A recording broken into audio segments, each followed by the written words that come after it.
का एक्सपीरियंस कैसा रहा वहाँ पे? माशाल्लाह उधर सीएम हाउस गए, बड़ी इज्जत दी थी, ठीक है। अच्छा। तो उन्होंने बड़ा अच्छा किया, मुझे इमदाद भी की थी। तो यहाँ पे आया तो लोगों ने मेरी बात की। लोगों ने जो यही मैं पूछना चाह रहा था, लोगों ने आपकी जो सी हौसला अफजाई की है उसके बारे में आपका क्या ख्याल है?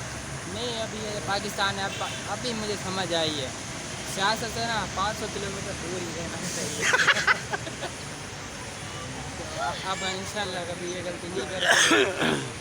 तो फिर जिस तरह इज्जत थी फिर के बाद मेहनत में अपनी लगी, मेहनत करता जा रहा है इंशाल्लाह। वाकई बताइए फिर 1 महीने के बाद देखें ना आमिर लियाकत की कितनी इज्जत थी माशाल्लाह, और 1 घंटे के अंदर उसको इतना जलील कर दिया क्या।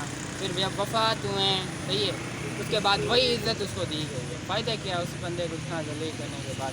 जो उसकी जो बीवी थी कहती थी कि इसने मुझे तलाक दे दिए, अब मरने के बाद उसके जायदाद के पीछे भी आ गए।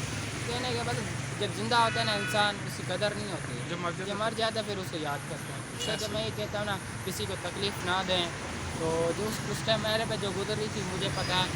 तो सबसे ये कहता हूँ खुश रहें, अल्लाह आपको खुश रखे, आपके माँ बाप को खुश रखे और खुश रहने के लिए शुक्रिया।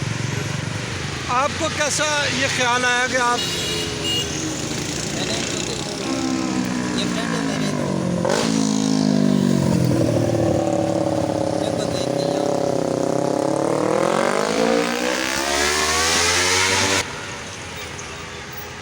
जी मैंने तो इनको देखा, फर्स्ट टाइम इनका इंटरव्यू लेने के लिए आया था, फिर हमारी दोस्ती हो गई, दोस्ती से हम दोनों यहाँ पे आए। तो अभी लोगों का आपके साथ रवैया कैसा है? अभी जो है माशाल्लाह बहुत अप्रिशिएट करते हैं। ये गए थे पीटीआई की जलसे में, मस्जिद भी जाते रहते हैं, और वो वीडियो अपलोड की है, और चैनल वालों ने इंटरव्यू लिए, तो इन्होंने पीटीआई की तरफ रुख किया, तो अभी माशाल्लाह बहुत अप्रिशिएट कर रहे हैं। तो ख़ानदान में आपके कितने अफराद हैं और क्या आपका रोज़गार का और बाकी ख़ानदान के मामला वगैरह कैसे चल रहे हैं? गाड़ी वाली जा रहे हैं, सलाम दुआ भी करते हैं।